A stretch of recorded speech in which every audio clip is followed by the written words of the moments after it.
Ça va, on dirait un hôtel Ibis. Et puis le surveillant est beaucoup plus doux parce que l'ambiance est beaucoup plus douce. Les mots grossiers les plus importants, c'est « Oh, zut alors !» Il n'y a pas de mots vulgaires. Que tu vas en détention, c'est « Waouh !»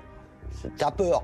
On n'a aucun problème. On était dans un quartier où, comme je vous l'ai dit, il y avait des gens qui avaient une certaine éducation et on était entre gens bien éduqués. Ceux qui me voyaient, c'était ceux de l'étage uniquement. Et qui tous les jours me disaient bonjour, vous allez bien, ça va, la santé, ils savaient que j'étais pas bien. Parfois on me passait un petit mot sous la porte, courage, tenez bon, etc. Alors, ce qu'il dit, alors Thierry, toi surveillant, est-ce qu'il y a des traitements de faveur pour les VIP? Bien sûr. Bien sûr. Bien sûr, bien sûr. C'est quoi par rapport aux autres détenus? C'est des douches en plus, tiens, appelle-moi le directeur. Le directeur, il vient de suite. Le directeur prend un café avec le détenu, il parle, il s'entretient, ça dure des heures et des heures. Et puis, avec les autres, il ne les fait pas? Du tout. Du tout? Ah, du tout, du tout. Du tout. Ils ont vraiment accès au téléphone ou pas?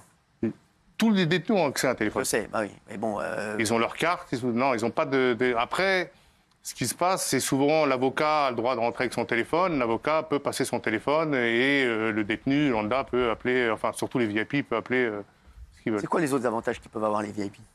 Des promenades en plus, ils ont accès au sport de suite, par exemple des soins médicaux, c'est ça quoi. Et en fait ils sont plus tranquilles, ils ont une détention, ils sont bien. David, toi comment ça se passe pour les prisonniers en quartier VIP? Toi, t'étais un peu en quartier VIP. Alors moi, j'étais pas en quartier VIP, j'étais en détention normale. Ouais. Et c'est vrai qu'on entendait parler, déjà quand j'étais incarcéré, on entendait parler des quartiers VIP. On disait, on entendait, c'est l'hôtel là-bas, ils sont comme à l'hôtel et tout ça et tout. Mais ce soir, je voudrais pas jeter la pierre quand même sur le ministère de la Justice ou la détention ou la pénitentiaire. Parce qu'en fait, ce qu'il faut savoir, c'est que pourquoi c'est l'hôtel pour eux, c'est parce qu'il y a moins de passages, il y a moins de monde. Donc les cellules restent propres, les cellules qui sont rénovées restent propres. Et alors qu'en détention normale, c'est des anciennes cellules et on se retrouve à 2, à 3, à 4 en cellule, même des fois 5. Et donc, quand on a un qui chie, l'autre qui crie à la fenêtre, qui fait sa bouffe dans le milieu de la cellule, t'es à 3, 4 dans une cellule, la cellule... On n'a pas non plus des cellules comme ça, c'est des nouvelles cellules rénovées, toutes récentes. Mais quand tu vas à Fresnes, à Caen, dans les anciennes tôles du XVIIIe siècle, et que les cellules sont toutes pourries, bien sûr que tu te poses des questions, tu te dis pourquoi nous on n'a pas le droit à ce traitement. Mais les choses sont en train de changer. Ils sont en train de faire des nouvelles... ils rénovent les anciennes prisons, ils construisent des nouvelles prisons. Et donc ça change, c'est dur. Et donc là, par exemple, j'étais à la prison de Strasbourg, là encore aujourd'hui, je sors du train, en atelier, j'étais avec tous les détenus, ils entendent parler. Je voudrais dire, Cyril, je passe un message, je suis en train de faire la tournée de toutes les prisons, tous les détenus me demandent de te passer un message. Ils disent merci Cyril de parler de tout ça, vraiment, ils te remercient tous. Et ils disent, les choses sont en train de bouger, ils poussent un grand coup de gueule parce qu'ils entendent, ils voient, ils sont en train de voir les photos des cellules VIP et eux, ils vivent à 2, à 3, à 4 dans des cellules. Voilà, Raymond n'est pas fou. Quand Raymond dit oui c'est l'hôtel et que tout le monde n'est pas au même tout le monde n'est pas au même prix quoi. Enfin tout le monde n'est pas pareil. Donc au même niveau voilà. Thierry. Oui. Qui est surveillant. Sur certaines prisons, oui, c'est l'hôtel. Là, la prison de la santé a été rénovée, et c'est un petit hôtel Formule 1. Vous avez plaques céramiques, c'est ces cellules-là, exactement. C'est quoi la journée d'un détenu VIP? Après, ils ont des activités. Tous les détenus ont tous les mêmes activités, mais ils sont sur les attentes. Qu'un VIP n'est pas sur les attentes. S'il va aller à la bibliothèque, il va à la bibliothèque. Si demain, un jour... Je ne le souhaite pas, mais si demain je suis en prison, je ne serai jamais dans ma cellule. Juste pour manger et juste pour dormir. Parce que j'ai accès à tout. Ouais. Je peux faire de l'anglais, je peux apprendre le bac, je peux tout faire. Il y a même des sophrologues qui viennent, des coachs sportifs, il y a même des stars de la boxe qui viennent aussi. Alors on dit que Pierre Palmade, s'il va en prison, il va être en quartier VIP, c'est pour le protéger des autres détenus. C'est surtout pour ça en fait.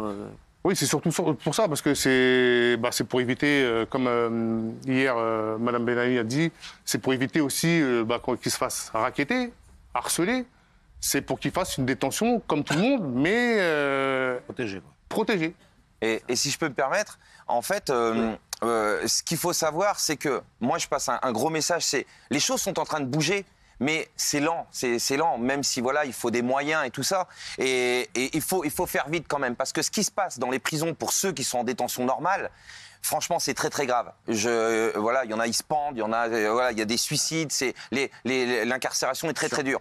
On a un gros message pour les victimes, bien sûr. Là, on est en train d'amener la justice restaurative de plus en plus. Hein, on amène des victimes avec nous et on débat avec les détenus. Les victimes montrent ce que c'est qu'être une victime. Il faut le dire, c'est vraiment un truc très important. Il y a un gros... Et ce qui se passe en ce moment, vous verrez, vous allez en entendre de plus en plus parler. Rappelez-vous de ce mot, la justice restaurative. On a un gros retard par rapport au Canada et la France est en train de s'y mettre. On amène, nous, avec ça. Et ce que je voudrais dire, pourquoi c'est énorme. Je peux vous donner juste un petit exemple de ce que font les détenus pour essayer d'être seuls, pour essayer d'avoir un tout petit peu de ce qui se passe chez les VIP. Je donne un exemple. Par exemple, en fait, ils sont obligés de gruger, d'inventer des trucs. Moi, j'ai un mec, là, il m'a raconté une histoire de fou. Il a été voir le psychiatre. Ils étaient à 4 dans la cellule. Il voulait à tout prix être tout seul. Il a été voir le psychiatre. Il a dit au psychiatre, il a joué un rôle. Il était normal, il était super bien. Il est arrivé comme ça chez le psychiatre. Monsieur, je me fais pipi dessus. Je fais la nuit, je fais pipi. Je suis obligé de me changer. Et devant mes détenus, je suis obligé de me changer.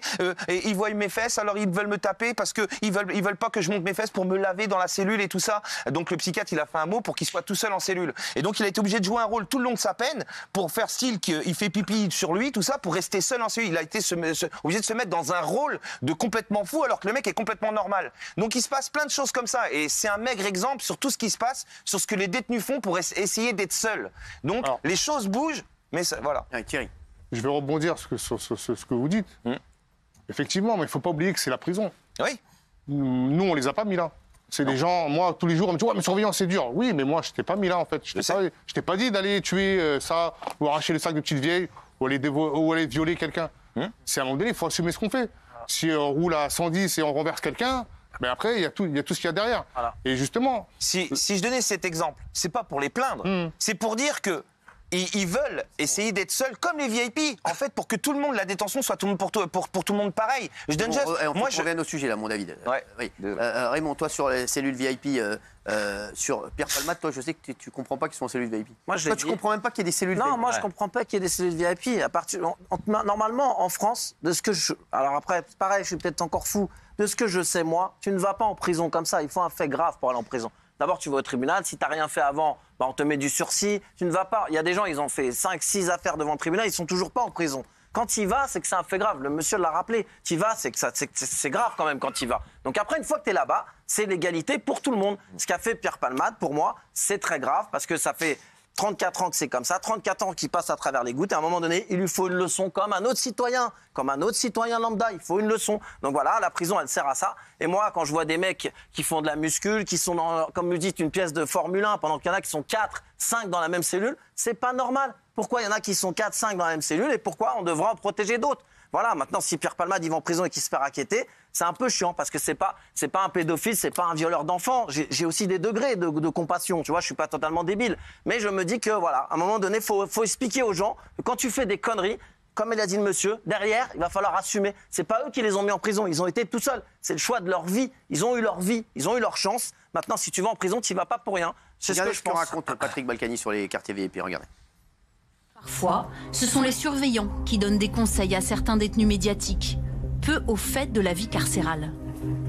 J'ai fait la promenade le premier jour, et puis là-dessus, les gardiens ont dit « Monsieur Balkany, n'allez pas dans la cour, sinon vous allez être photographié, ils vont envoyer ça. » Je dis « Mais ils ont des smartphones ?» Je dis, écoutez, on en saisit 10 par jour et dès qu'il y a quelqu'un de connu, pouf, ils le photographient et ils envoient ça par Paris-Match, etc. Bon, c'est pas spécialement agréable pour la famille de vous voir dans une cour de prison. C'est ça. En fait, c'est faux ce qu'il dit parce que... Enfin, ça dépend de la configuration de la prison, mais chaque bâtiment a sa propre, sa cour de promenade. Bien sûr. Donc ça veut dire que tous les détenus lambda vont dans une cour de prison, les VIP vont dans une autre prison, enfin dans une autre promenade. Donc déjà, ils ne se croisent pas. Il n'y a aucun détenu qui croise les VIP. Ça, c'est interdit. À part ceux qui donnent la gamelle, ceux qui... Oui, à part les les auxiliaires et tout ça. Alors, souvent, les auxiliaires, c'est des VIP aussi. On a peur aussi que les VIP... on a peur du suicide des VIP. Certaines cellules sont d'ailleurs spécialement conçues pour éviter tous les risques. Regardez. Tout ce qui est mobilier est fixé donc il ne peut pas le démonter. À la fenêtre, il n'y a pas de poignée, donc il ne peut pas l'ouvrir. Il y a une caméra aussi pour le surveiller. Et pareil, la télé aussi, il y a une box en plastique pour la protéger, pour éviter qu'il l'utilise. Alors il y a une cigarette justement, où la personne détenue peut poser justement sa cigarette dans l'embouti et ça allume la cigarette. Voilà, ça évite justement d'utiliser une flamme. Le détenu doit aussi porter des vêtements spéciaux. Si par exemple il lui menace de se pendre par exemple, c'est des vêtements qui sont facilement déchirables. Donc il ne pourra pas se pendre avec. Et c'est des vêtements où il n'y a pas de lacets, de ficelle ou quoi que ce soit. Voilà. Ça, c'est ça aussi. Et ça, c'est tous les détenus lambda. Hein. Voilà, c'est ça. C'est pas que les VIP. Hein. S'il y a des gens qui sont faibles ou qui veulent se suicider, déjà, il y a une surveillance particulière. On consacre 2 ou 3 personnels pénitentiaires qui font des rôdes, qui rondent toutes les demi-heures ou voire toutes les heures, qui notent sur un cahier, aujourd'hui, il a fait pipi, aujourd'hui, il a bien mangé, aujourd'hui, il n'a pas parlé, il n'a pas demandé son avocat. Et on note, et en fait, on a un cahier des charges. On a si je peux me permettre, surveillance spécifique. Je voudrais rebondir sur ce que disait Raymond. Avec tout le respect que j'ai pour toi, Raymond, je comprends quand tu dis que tout le monde, pareil, que tu commets un délit, tu vas en prison. Mais je pense que malheureusement, on est dans une période où tout le monde pense comme ça, alors que parce qu'il y a eu trop de choses de faites ces dernières années, l'abolition de la peine de mort, comme au temps du bagne quand le bagne avait été aboli, tout ça. C'est un sujet tellement très difficile à expliquer et très long à expliquer. Donc en quelques mots, je voudrais te le dire. J'ai vraiment du respect pour toi et je comprends tout ce que tu dis, hein, vraiment. Moi, je voudrais pas qu'on croie que pas de berry, hein. Voilà, non, sincèrement, je voudrais pas qu'on croie que je fais l'apologie du crime ou que faut pas les mettre en prison, tout ça. Je travaille dans toutes les prisons de France. Je suis en train de tourner dans toutes les prisons de France. Je répète cette histoire de justice restaurative. Il faut passer vraiment aux alternatives à la prison. La prison doit être pour ceux vraiment les individus dangereux et tout ça. Mais donc toi, Pierre Palmade, il doit aller en prison ou pas pour toi? Sincèrement, je vais peut-être choquer, hein. Mais si lui n'y va pas, il y en a beaucoup d'autres qui doivent pas y aller. D'accord. Et donc je serai pour qu'il n'y aille pas si beaucoup d'autres n'y vont pas aussi. D'accord. Vous voyez ce que je veux dire?